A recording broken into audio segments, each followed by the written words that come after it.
शिवराय. मित्रांनो, आयुष्यात पैसा कमवणं खूप महत्त्वाचं असतं. जर तुमच्याकडे पैसा असेल ना, तर सलमान खान, शाहरुख खानला सुद्धा तुम्ही तुमच्या लग्नात नाचवू शकता. पण पैसा कमवण्यासाठी डिसिप्लिन महत्त्वाचं आहे. शेअर मार्केटमध्ये प्रॉफिट तर सगळेच जण दाखवतात, पण लॉस कोणी नाही दाखवत. आज मी तुम्हाला माझा लॉस दाखवणार आहे. पण ते जर मी डिसिप्लिन राहिलो असतो ना, तर मी किती प्रॉफिटेबल झालो असतो ते तुम्हाला समजून सांगणार आहे. त्यापूर्वी छत्रपती शिवाजी महाराजांना वंदन करून आजच्या एपिसोडची सुरुवात करू.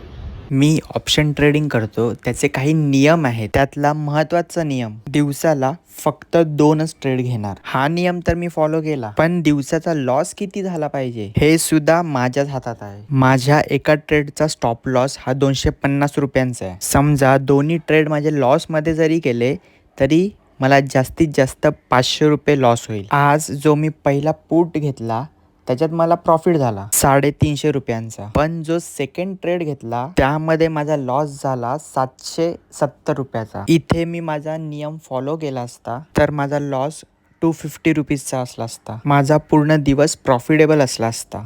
म्हणून शेअर मार्केटमध्ये पैसे कमवायचे असतील तर शिस्त म्हणजेच डिसिप्लिन खूप महत्त्वाचं आहे. फेब्रुवारी महिन्यात 21 दिवस ट्रेडिंग केली, त्यापैकी फक्त 6 दिवस मी लॉसमध्ये आणि 15 दिवस प्रॉफिट. जर माझा लॉस झालाच तर तो जास्तीत जास्त 500 रुपयाचा असतो आणि ज्यावेळी मला प्रॉफिट होतो त्यावेळी तो 1000-1200 पर्यंत होऊन जातो. म्हणून ट्रेडिंगमध्ये पैसे कमवण्यासाठी डिसिप्लिन खूप महत्त्वाचं आहे. आणि जर तुम्हाला ट्रेडिंग खरंच शिकायची असेल तर मला कमेंट करून सांगा. आपण स्टॉक मार्केटमधून पैसे कसे कमवायचे याचं बेसिक ते ॲडव्हान्स पर्यंत सर्व नॉलेज शेअर करणार आहोत. त्यामुळे चॅनलला सबस्क्राईब करा. आपण भेटूया उद्या.